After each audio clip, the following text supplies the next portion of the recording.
Good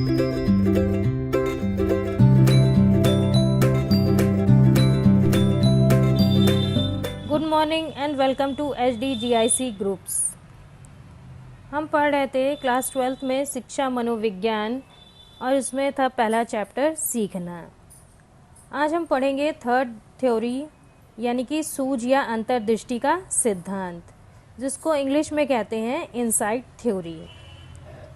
सूझ द्वारा सीखने के सिद्धांत के समर्थक मुख्य रूप से जर्मनी के गेस्टाल्टवादी एक मनोवैज्ञानिक विचारधारा मनोवैज्ञानिक हैं। जो गेस्टाल्टवादी मनोवैज्ञानिक हैं उन्होंने ही इनसाइट थ्योरी यानी कि सूझ या अंतर्दृष्टि की थ्योरी का प्रतिपादन किया है। इस विचारधारा के लोगों का विचार है कि व्यक्ति प्रयत्न और भूल द्वारा नहीं सीखता, बल्कि वो अपनी मानसिक शक्ति और बुद्धि के अनुसार समस्या पूर्ण परिस्थिति का प्रत्यक्ष निरीक्षण करता है, तब किसी प्रकार की प्रतिक्रिया करता है। तो इसमें उन्होंने बताया है कि कोई भी जो व्यक्ति होता है या बालक होता है वो प्रयत्न और भूल से नहीं सीखता। वो कैसे सीखता है? जब उसकी मानसिक स्थिति और बुद्धि उसको सीखने के लिए प्रेरित करती है, तब वो प्रतिक्रियाएं करता है। सीखने की प्रक्रिया समग्र परिस्थिति के सविकल्प प्रत्यक्ष के आधार पर घटित होती है। जब कोई प्राणी नवीन वातावरण में आता है, तब वो वातावरण के विभिन्न तत्वों या वस्तुओं के साथ संबंध स्थापित करता है। यानी कि जब कोई व्यक्ति नए नए वातावरण में आएगा तो वो सबसे क्या करेगा? सामंजस्य या संबंध स्थापित करेगा और वातावरण को भली भांति समझकर परिस्थितियों के अनुकूल प्रतिक्रियाएं करता है। और जब वो वातावरण को समझ जाता है तो वो उसी के हिसाब से अपनी प्रतिक्रियाएं करता है। संपूर्ण परिस्थिति का समझ में आना और प्रतिक्रिया करना सूझ का परिचारक है। तो यहाँ पर ये बताया गया है कि पूरी परिस्थिति को जब समझ में आ जाए कि पूरी परिस्थिति क्या है और उस हिसाब से प्रतिक्रिया करेगा, तो ये सब क्या होगा? उसका सूझ होगा, उसकी बुद्धि होगी, उसका मानसिक शक्ति होगी कि वो उस टाइम पर क्या करता है। इसीलिए इसे सूझ या अंतर्दृष्टि विधि द्वारा सीखना कहते हैं। ये क्षमता या सूझ निम्न कोटि के पशुओं में नहीं पाई जाती। जो निम्न कोटि के पशु होते हैं उनमें ये बुद्धि या मानसिक शक्ति नहीं होती, नहीं सूझ होती कोई भी। ये विधि पशुओं की अपेक्षा मनुष्यों पर ही सफलतापूर्वक लागू की जा सकती है, क्योंकि सूझ का संबंध बुद्धि, चिंतन और कल्पना से है। इस विधि द्वारा सीखने में मानसिक प्रयास किया जाता है। इसमें क्या होता है? सीखने के लिए ज़्यादा क्या होता है? कोई शारीरिक प्रयास नहीं होता, लेकिन मानसिक प्रयास होता है। और इसमें जो होता है, ये जो सिद्धांत है, ये सिर्फ किस पे लागू किया जा सकता है? ज़्यादातर मनुष्यों पर ही लागू किया जा सकता है। दार्शनिक, राजनीतिक, इंजीनियर आदि को सूझ या अंतर्दृष्टि द्वारा ही बड़े बड़े कार्यों में सफलता मिलती है। इस संबंध में मनोवैज्ञानिक कोहलर ने वन मानुषों यानी कि चिंपैंजी पर उन्होंने प्रयोग किया है।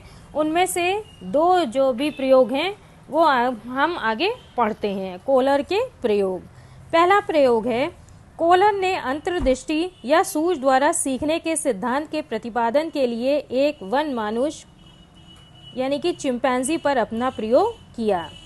और क्या किया कोहलर ने चिंपैंजी पर अपना एक प्रयोग किया और उस चिंपैंजी का क्या नाम था? उस चिंपैंजी का नाम था सुल्तान। उसने सुल्तान को भूखा रखकर एक पिंजड़े में बंद कर दिया।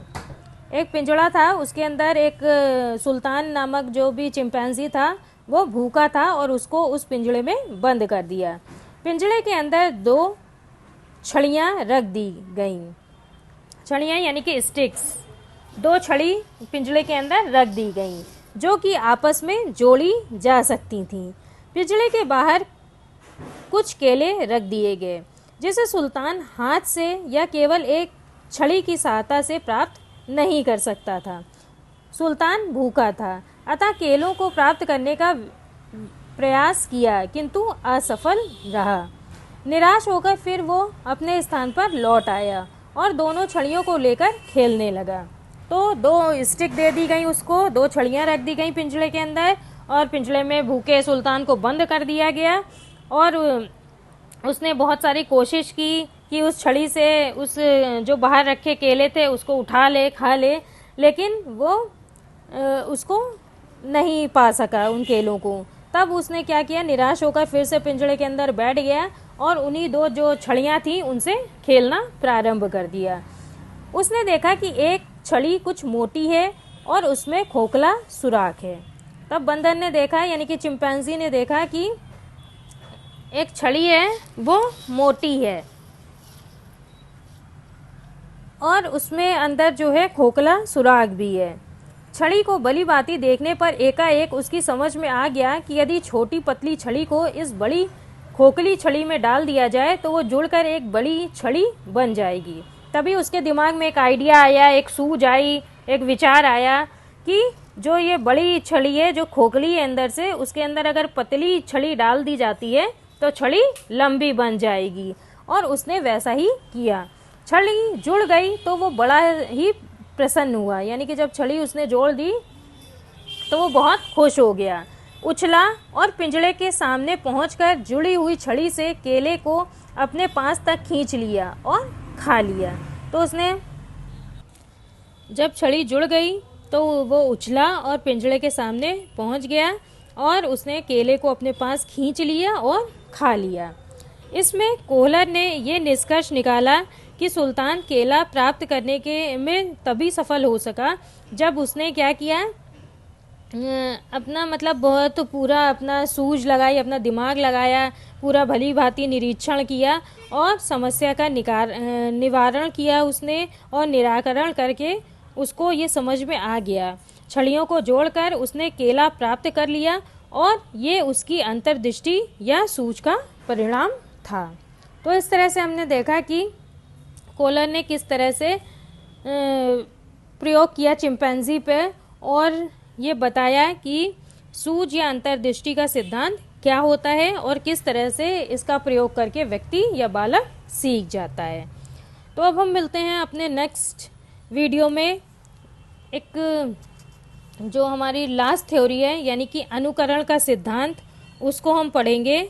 और आपको इससे रिलेटेड कोई भी प्रॉब्लम, क्वेरी और क्वेश्चन है तो आप कमेंट बॉक्स में लिखकर अपने क्वेश्चन पूछ सकते हैं। अब हम मिलते हैं नेक्स्ट वीडियो में। Till then take care, goodbye. आप इस चैनल को सब्सक्राइब ज़रूर करें और वीडियो पसंद आए तो लाइक बटन को हिट करें। धन्यवाद।